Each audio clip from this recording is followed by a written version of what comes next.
Breaking news sa naging weigh-in ni na IBF welterweight champion Jaron Boots Ennis versus the WBA welterweight champion Eimantas Stanionis. Tumimbang si Ennis ng 146.4 pounds samantalang si Stanionis naman ay tumimbang ng 146.8 pounds. Parehas pasok sa 147 pounds limit sa welterweight. Kaya abangan natin ang unification fight nila bukas. Hawak ni Jaron Ennis ang IBF, hawak naman ni Stanionis ang WBA. Ito ang unang unification fight sa welterweight mula nung ibinakante na ni Crawford ang mga titulo niya sa welterweight. May kartada si Jaron Ennis na 33 wins with 29 knockout at walang talo.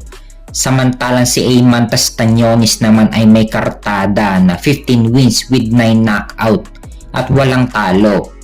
Parehas undefeated kaya abangan natin ang laban nila bukas. Kung sino ang mananalo sa dalawa, pwede ulit makipag-unification fight sa kapwa niya champion sa 147. So hawak ni Ennis ang IBF, hawak naman ni Stanionis ang WBA. Kung sino ang mananalo sa dalawa, pwede makipag-unification sa mga champion sa welterweight.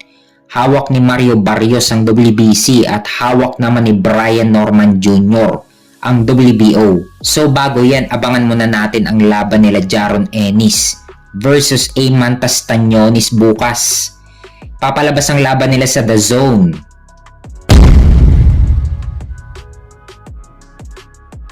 Sa kabilang banda naman, WBC ipinag-utos ulit na kailangan idepensa ni WBC lightweight champion Shakur Stevenson ang titulo laban sa mandatory challenger na si William Cepeda. Ipinag-utos na dati ito ng WBC pero hinaharangan ni Oscar De La Hoya dahil wala daw karapatan ng WBC na utusan si William Cepeda kung sino ang makakalaban niya. Dahil mandatory si William Cepeda sa 4 na sanctioning bodies that time. Pero ngayon wala pang pahayag si Oscar De La Hoya patungkol sa utos ulit ng WBC na paglabanin sina Shakur Stevenson versus William Cepeda.